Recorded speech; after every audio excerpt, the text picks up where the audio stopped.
Okay, Attorney Gerald Griggs, thank you for meeting with us today. Thank you for having me. So let's start with last night.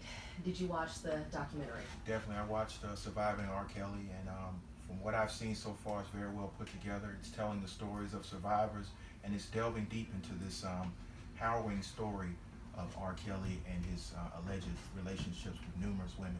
When you watch some of the accounts, the personal testimonies, the one person removed cases, what went through your mind?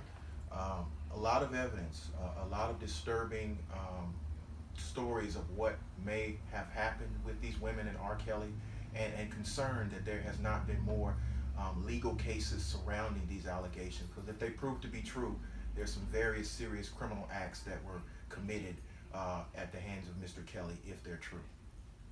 And for nearly 20 years, we've heard a round of allegations, some of the same things, same ages of women, same types of encounters, the younger girls. Let's start from the beginning.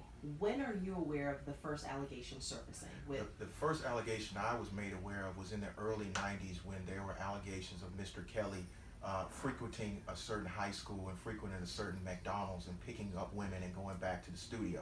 I heard about the alleged sex tape and the marriage to Miss Aaliyah. So that's when I first heard about these allegations against Mr. Kelly. As an attorney, what did you make of those allegations at the time? I was definitely concerned about the tape. I never saw the tape, but I did follow that case, and I was definitely concerned that there were numerous individuals that were alleging illegal sexual contact with minors. So it was definitely concerning. It would have been my hope that the prosecutor would have pursued some of the other cases that came to light because of those allegations. And now in 2018, 2019, Yes. now, we've seen even more allegations. It's like they've never really taken a break. Yes. Why has it been so difficult for all the various municipalities in different states to prosecute him when you consider all the mounting allegations? I'm not sure. Maybe it's his celebrity status. Maybe it's the lack of any witnesses that were coming forward. They're all coming forward now. But I think that, crossing state lines, you have issues of consent, age of consent in different municipalities. But I do think that there potentially could be criminal liability in two locales, one being Cook County and the other being Fulton County. So my question would be why prosecutors haven't taken a stronger look, especially here in Fulton County. Talk to me about some of the evidence in those two counties that you are aware of. I'm aware of numerous individuals who've alleged that there are women being held against their will here in Johns Creek when he had a home here in Johns Creek. That case is still open. So my question is, with the numerous allegations and similar transaction witnesses that are being presented on Lifetime, why the district attorney isn't taking a firmer look at what actually happened in that house. I've seen photos of the house. There appears to be restraint systems in the photos, so it's corroborating what some of these women are recounting happened. And then there are witnesses that are still with Mr. Kelly who have been coming out and talking about their impact of their association with Mr. Kelly. Let's say if his name was John Davis, would you say there have been other cases that have other individuals who've been charged, who've been prosecuted, who've been convicted with far less evidence? Yes, and I think that because he was successful in the previous case, I think some prosecutors are hesitant. But I think in the Me Too Time's Up movement, it's time for prosecutors to take a very strong look.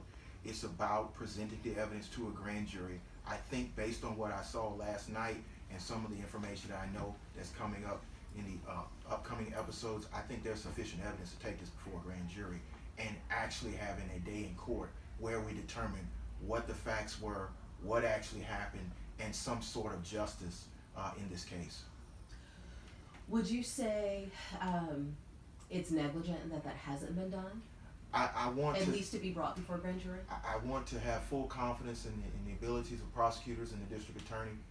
So I don't know exactly what they have in their case file. What I do know, what I know, and what I saw last night, and what I've seen in other news outlets, and there is sufficient evidence to proceed forward with at least presenting it to a grand jury, if not getting an indictment and then having a trial. My question is, why did it take the news media to expose this for us to be having this conversation? I've had cases where you've had one or two accusers with no forensic evidence no eyewitnesses, no background evidence, and that person been indicted and convicted and serving a life sentence. What do you think went wrong in the 2008 trial? I think that there was an unwillingness of a victim to come forward. I've seen cases where victims do not come forward and the defendant is acquitted. I think that's what happened in that case. I believe if that young lady had testified, Mr. Kelly would have gone to prison for a long time. I think the tape is pretty clear. And most of us, the average person, have not ever met him Yes. personally. But when you consider the allegations that have been mounting for years, and the women, not the underage girls or the younger girls, but the adults who have met him in recent years, what is about him that I would say draws more victims? I think, and from what I've heard from the witnesses I've interviewed, he's very charismatic. He's appears to be a very understanding man who understands the emotions of women. We can see that in his songs. I think that comes across when you initially meet him, from what's been reported to me by numerous victims that I have interviewed personally. So I think that's what it is. He's very charismatic. He knows how to listen. He knows how to play on their emotions, and that's what draws you in. And at that point, it's alleged that he plays on their emotions to commit acts of domestic violence and other criminal acts that have been reported directly to me about Mr. Kelly. And let's talk about some of the employees, the staff, the managers, some who were included lawyers. in the documentary Yes. last night. What role do you think they have, and what responsibility should they have when we're talking about minors? Well, I think as far as the stage manager who said he knew that Mr. Kelly married an underage woman and he helped forge the documents, I think that's a crime. I think there was a lot of enabling going on. I'm very concerned about the group that surrounded him at that time. I think the statute is probably passed on a lot of these things, but if the things that are being relayed are true, at least in one jurisdiction, Cook County, Illinois, would have been potentially criminal liability if the statute hasn't passed. And what is the statute of limitations for the, well, I guess, well, Well, I wouldn't know right, I wouldn't know in Cook County, but I know in Georgia it depends on the crime. Sometimes it's 4 years. It can be as high as 7 years. So some of the things we saw last night are probably not actionable, at least if Georgia law is similar to Illinois law. But some of the things I believe that are coming up are actionable and potentially could open him up to criminal liability if they are proven true. okay. And in just your opinion, this is part of like the people poll, would you say that people believe him to be a pedophile and they don't care, or they just don't believe he's a pedophile at all?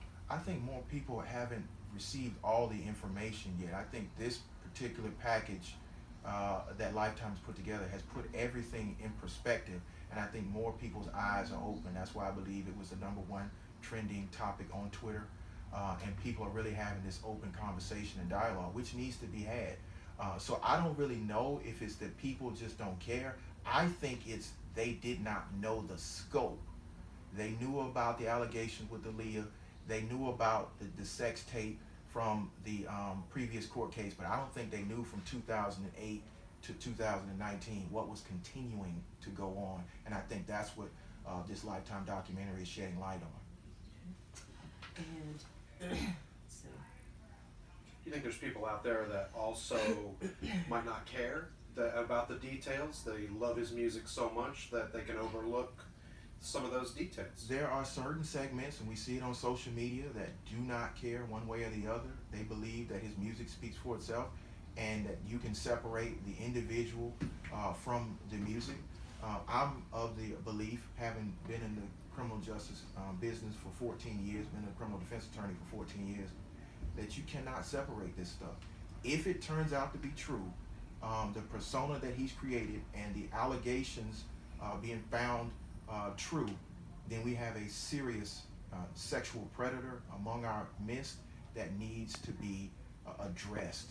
I mean, from calling himself the Pied Piper to having allegations that he likes certain ages of women. I mean, the video from Torre was quite clear. What do you mean by underage girls? Some of the issues that are still on YouTube that go even deeper. There are some very concerning things. Things have been told to me by close family members of Mr. Kelly that are very concerning about allegations that happened in his past. And so I think that, a skilled prosecutor who goes through this case we'll find sufficient evidence to charge him with a few things, if not a whole host of things. In the same way that they were able to finally charge Mr. Cosby. Definitely. I think that there's more evidence against Mr. Kelly than there was against Mr. Cosby. And we saw it took years. It took 49 accusers, and finally a district attorney that was bold and courageous enough to charge him, and a jury that listened to all of the evidence and found that these accusers are believable.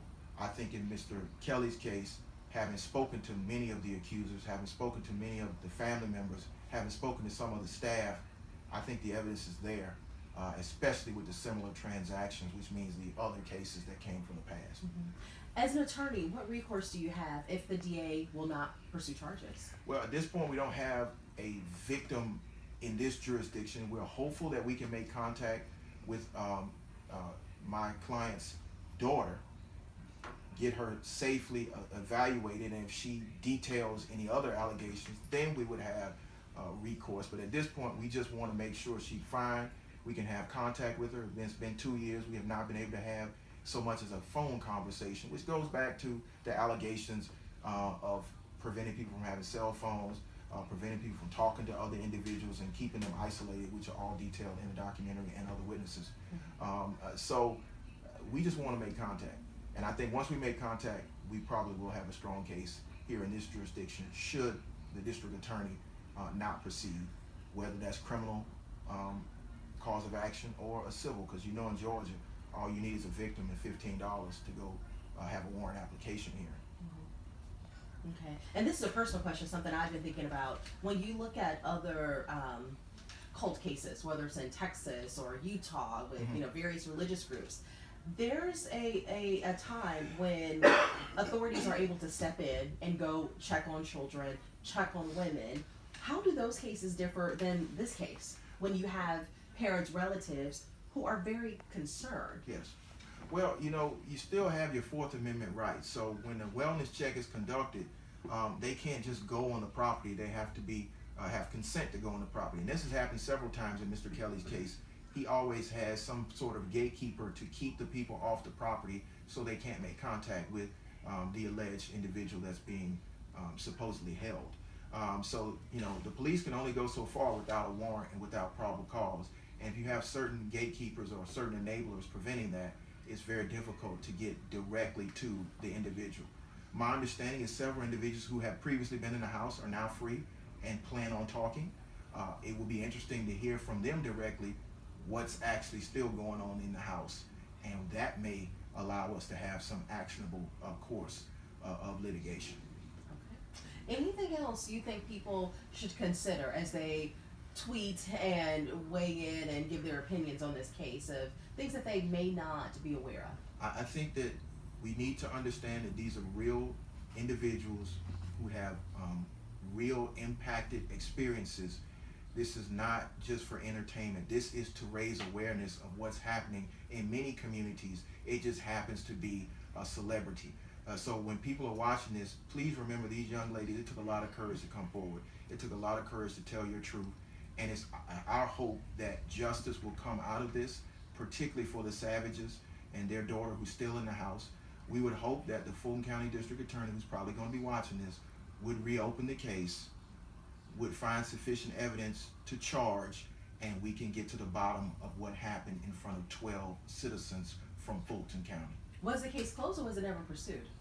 My understanding is Johns Creek turned the case over to the Fulton County District Attorney's Office, and Johns Creek closed their case, and it's in the Fulton County District Attorney's Office. So it's our hope that our fair, duly elected Fulton County DA will open the case, present it to a grand jury, and let's see what a jury says. Okay. All right. We get like 2 shots or something. About how many women are in the house currently? My understanding is 5 women in the house. One has subsequently come out of the house, and she's currently with her family. And I expect that she will probably be making a statement very soon. Okay.